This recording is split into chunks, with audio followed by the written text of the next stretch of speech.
Hello friends, welcome back to my channel. आप सब कैसे हैं? आई होप आप सब बहुत अच्छे होंगे। तो आपका मेरे चैनल में स्वागत है। और आज का जो मैं वीडियो लेके आई हूँ वो है बारिश के मौसम में बच्चों की केयर कैसे करें। जो 1 साल से छोटे बच्चे होते हैं उनकी हम देखभाल कैसे करें, क्योंकि ऐसे टाइम पे उनकी देखभाल हमें ज़्यादा करनी पड़ती है, क्योंकि हमें उन्हें मच्छरों से बचाना होता है। जो वेदर में अप डाउन आ रहा है, ठंड गर्म का मौसम जो हो रहा है, उससे भी हमें उनकी केयर करनी होती है। तो ऐसे में हम बच्चों की केयर कैसे करें, इसी टॉपिक पर मैं आज वीडियो लेके आई हूँ। तो चलिए स्टार्ट करते हैं कि कुछ ऐसे टिप्स एंड ट्रिक मैं आपको सलाह देने वाली हूँ जिससे आप अपनी नन्ही सी जान की सुरक्षा कर सके बारिश के मौसम में। फर्स्ट है, जो आप अपने बेबी को मसाज देते हैं, जिस ऑयल से आप उनकी मालिश करते हैं उससे आप कंपलसरी कर दीजिए, क्योंकि अगर आप स्किप कर रहे हैं तो बारिश के मौसम में ज़रूर करिए मालिश करने से बच्चों को आराम मिलता है। और अगर उनके बॉडी पे कहीं भी रैशेज़ आ रहे हैं, क्योंकि ऐसा बारिश के टाइम पे ज़रूर होता है, बच्चों के बॉडी पे बहुत सारे रैशेज़ आने लगते हैं जस्ट बिकॉज कि उन्हें मॉइस्चर वाली जगह पर अगर आप सुलाते हैं या डायपर से उन्हें कुछ रैशेज़ हो रहे हैं या कपड़ों में कुछ फंगल है जिससे उनकी बॉडी पे रिएक्ट कर रहे हैं, तो ये सारी चीज़ें आपको पता चलती है। तो मालिश आप ज़रूर करिए।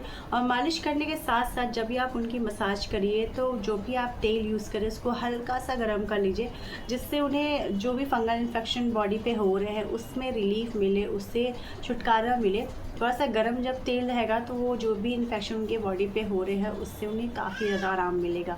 तो फर्स्ट है कि बच्चों की मालिश जब आप करिए तो तेल जो यूज़ करिए उसको थोड़ा गर्म कर लीजिए। नेक्स्ट है, जब भी अपने बच्चे को डायपर पहनाते हैं, अगर बच्चे डायपर हमारे पहन रहे हैं, वैसे 1 साल के अंदर के बच्चे डायपर पहनते ही हैं, वो डायपर अगर पहन रहे हैं तो उनका diaper time to time change करिए। बहुत लंबे टाइम का ड्यूरेशन मत रखिए डायपर में, क्योंकि डायपर बहुत गीला अगर है, उसमें अगर बच्चे हैं बहुत लंबे टाइम से, तब भी उन्हें सर्दी जुकाम हो सकता है, उन्हें कोल्ड कफ हो सकता है। तो diaper time to time change करिए, बिकॉज बाहर का वेदर ठंडा है, बारिश का ठंडा मौसम है, तो उस टाइम पे बच्चे भी ज़्यादा सुसु करेंगे, डायपर जल्दी भर जाएगा। तो उस टाइम पे कोशिश करिए diaper time to time check करते रहिए। हमेशा उन्हें ड्राई सॉफ्ट डायपर पहनाइए, कोशिश करिए सॉफ्ट डायपर पहनाने की। अगर डायपर नहीं उतना यूज़ करना है आपको तो आप नॉर्मल सॉफ्ट कॉटन के पैंट आते हैं वो आप पहनाइए, एंड जैसे ही वो बच्चा टॉयलेट करता है उसे आप वापस से चेंज करके दूसरा पहना दीजिए। इससे भी बच्चों को काफ़ी आराम मिलता है। डायपर बहुत लंबे टाइम का मत रखिए, क्योंकि डायपर लंबे टाइम तक आप रखेंगे तो बच्चों को सर्दी जुकाम जल्दी होंगे और रैशेज़ के बहुत ज़्यादा चांसेस बढ़ जाएंगे, क्योंकि गीले में वो रहेंगे बच्चे तो उनकी बॉडी पर रैशेज़ जो होते हैं वो ज़्यादा आने के चांसेस हो जाते हैं। सो नेक्स्ट है कि मच्छरों से बच्चों को कैसे अपने बचाएं, कैसे अपने बच्चों को सेफ रखें, क्योंकि मच्छर अगर काटते हैं तो बच्चों के लिए बहुत ज़्यादा प्रॉब्लम हो जाती है। तो मच्छर से बचने के लिए बच्चों को आप स्पेशली उनके नेट वाले बेड में ही सुलाएं, जिसमें बेड में ही आजकल नेट अटैच आ रहे हैं बच्चों के लिए। अगर वो आपके पास नहीं है तो कोशिश करें अलग से बच्चों के जो नेट आते हैं या आप जो अपने बड़े बेड के लिए नेट यूज़ करते हैं उन्हें आप उसके लिए रखें। जब भी बच्चों को सुलाएं अक्सर आप कोशिश करें कि नेट में ही सुलाएं, नहीं तो जब भी आप सुला रहे हैं तो आसपास आप रहें जिससे बच्चों को मच्छर नहीं काटे। और मच्छरों से बचाने के लिए बच्चे को जब आप मालिश करती हैं, जो भी आप ऑयल यूज़ कर रहे हैं उसमें आप थोड़ा सा क्वांटिटी कपूर का ऐड करें। कपूर का ऐड करने से क्या होता है कि कपूर की जो स्मेल होती है उससे मच्छर आसपास नहीं आएंगे, और बच्चों को भी मच्छर जब काटने के लिए आएंगे आसपास तो उसकी स्मेल से वो दूर चले जाएंगे। तो ऐसा होता है, मतलब कहा जाता है, पुराने ऐसे लोग करते थे कि मालिश के टाइम पे बच्चों के थोड़ा सा कपूर ऐड करते थे जिससे बच्चों को आराम मिलता था। और कपूर की स्मेल से बच्चों को भी थोड़ा सा आराम मिलता है, रिलैक्स मिलता है। अगर उन्हें थोड़ा सा भी कोल्ड कफ है तो उसकी महक से उन्हें ईज़िली आराम मिलता है। और कपूर जो होता है वो जब आप उनकी मालिश करेंगे हाथों पैरों में तो उनकी हल्की सी गर्माहट होती है, क्योंकि कपूर में हल्की सी गर्माहट होती है, तो बच्चों को आराम भी मिलेगा। और ठंड गर्म का वेदर हो रहा है तो उससे भी बच्चों को काफ़ी ज़्यादा आराम होगा। कोल्ड कफ की अगर शिकायत होने वाली है या होने वाला है, मतलब बच्चों को होने वाला है या हो चुका है, उसमें भी बच्चों को काफ़ी आराम मिलेगा। तो ये ज़रूर आप अपनाएं। नेक्स्ट टॉपिक है कि बच्चों को बाथ दें या नहीं, क्योंकि बारिश के टाइम पे ऐसा होता है कि वेदर बारिश वाला हो गया है तो हम बच्चों का नहलाना स्किप कर जाते हैं। ऐसा बिल्कुल भी नहीं करना चाहिए।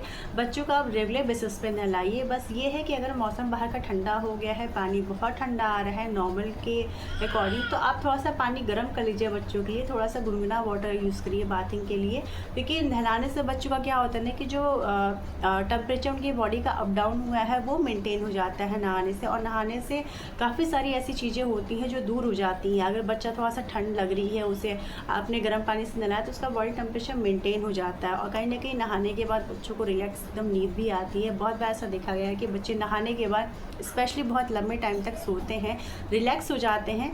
तो नहाना बिल्कुल भी स्किप नहीं करें। बस ये करें कि जब भी आप उन्हें नहलाएं, वेदर अगर चेंज हो रहा है बाहर का, तो उस टाइम पे थोड़ा सा गर्म पानी, गुनगुना पानी ले लें। अगर नहाना नहीं पॉसिबल हो पा रहा है, नहलाना नहीं पॉसिबल हो पा रहा है, बारिश बहुत ज़्यादा हो रही है, वेदर बहुत ज़्यादा ठंडा हो चुका है, फैमिली वाले मना कर रहे हैं, तो कोशिश ये करिए कि स्पंज बाथ दे दीजिए। आप थोड़ा सा गर्म पानी लीजिए, कपड़े को भिगाइए, स्पंज को भिगाइए, आप उससे बच्चे को पोंछ दीजिए। वो भी काफ़ी अच्छा है, उससे बच्चे का जो बॉडी टेम्परेचर अप डाउन हुआ रहता है वो मेंटेन हो जाता है। तो इसको बिल्कुल भी स्किप नहीं करें, नहलाना ज़रूरी है। अगर नहीं नहला पा रहे हैं तो स्पंज बाथ ज़रूर दीजिए आप बच्चों को। बारिश के टाइम पे जो भी आप बच्चों को खाना दे रहे हैं, स्पेशली कोशिश करिए कि जब आप बनाएं तभी आप तुरंत उसको खाना वो दें। लंबे टाइम तक खाने को रखें नहीं, क्योंकि बारिश के टाइम पे बहुत सारे कीड़े आते हैं, वो कहीं भी जा सकते हैं, किचन में आपके जा सकते हैं, कहीं भी जा सकते हैं। तो वो उस चीज़ का डर रहता है कहीं ना कहीं, स्पेशली बच्चों के खाने में, क्योंकि हमें बच्चों को देना रहता है खाना, वो भी हम उसके पीस के देते हैं कहीं ना कहीं खाने को। तो वो थोड़ा सा हमारे दिमाग में चलता रहता है चीज़ें कि कहीं कुछ गिर ना गया हो, कहीं कुछ आ ना गया हो। तो स्पेशली कोशिश करिए कि जब भी आपको अपने बच्चे को खाना देना है, थोड़ा सा आप उसे तुरंत बनाइए, फ्रेश खाना दीजिए और हल्का सा गर्म खाना दीजिए, जिससे बच्चे को वो खाने में इजी रहे। क्योंकि वेदर ठंडा रहता है तो खाना बहुत जल्दी ठंडा हो जाता है, और ठंडा खाना तो कोई भी नहीं खा सकता, हम बड़े नहीं खा सकते तो बच्चे कैसे खाएंगे। तो कोशिश करिए हल्का, मतलब खाने का जो वो है टेम्परेचर है वो थोड़ा सा मेंटेन रखिए, गर्म रखिए हल्का सा, जिससे बच्चे इजीली खा सके। जो गर्म वो खा सकता है उतना कोशिश करिए रखने का, तो बच्चा इजीली उसे खा सके। बारिश के टाइम पे मौसम ठंड गर्म होने की वजह से बच्चों ने कपड़े क्या पहनाए, तो कपड़ों में आप उनका या तो फुल स्लीव के कपड़े पहनाइए, पैंट भी, फुल स्लीव के शर्ट भी, कॉटन बेस्ड जो कपड़े होते हैं वो पहनाइए, जिससे बच्चों को ज़्यादा ठंड गर्म भी नहीं लगेगा। क्योंकि कॉटन में कपड़े में आपको ठंड का भी एहसास होता रहता है और गर्मी का भी एहसास होता रहता है। और अगर उससे छोटे बच्चे हैं कि आप फुल स्लीव के कपड़े नहीं पहना सकते, तो उन्हें कोशिश करिए हाफ जो भी आप पहना रहे पहनाइए। अगर नहीं है फुल स्लीव के कपड़े तो आप कोशिश करिए जो भी कॉटन के कपड़े आपके पास होते हैं, जो भी कॉटन का दुपट्टा अगर आपके पास है, तो बच्चा जब भी सो रहा है या लेटा हुआ है तो उसके ऊपर थोड़ा सा डाल दीजिए, जिससे उसे ज़्यादा डायरेक्ट आपकी पंखे की हवा उसको ना लगे। और ठंड गर्म अगर हो भी रहा है तो बच्चा उस दुपट्टे से थोड़ा सा कवर रहे, जिससे डायरेक्ट उसको हवा नहीं लगे, तो उसको ठंड भी नहीं लगेगी। और अगर इन सारी चीज़ों को ध्यान रखने के बाद भी बच्चे को कोल्ड कफ हो जाता है, तो उसका क्या उपाय है? तो उसका ये उपाय है कि जब भी आप बच्चे की मालिश करें, सरसों का तेल हो या नारियल का तेल हो, जो भी तेल हो, उसमें आप थोड़ा सा लहसुन, थोड़ी सी अजवाइन, लौंग, और इसमें इन सब चीज़ों का मिक्स करके और थोड़ा सा कपूर ऐड करके थोड़ा सा इसको आंच पे, गैस पे रख के पका लीजिए।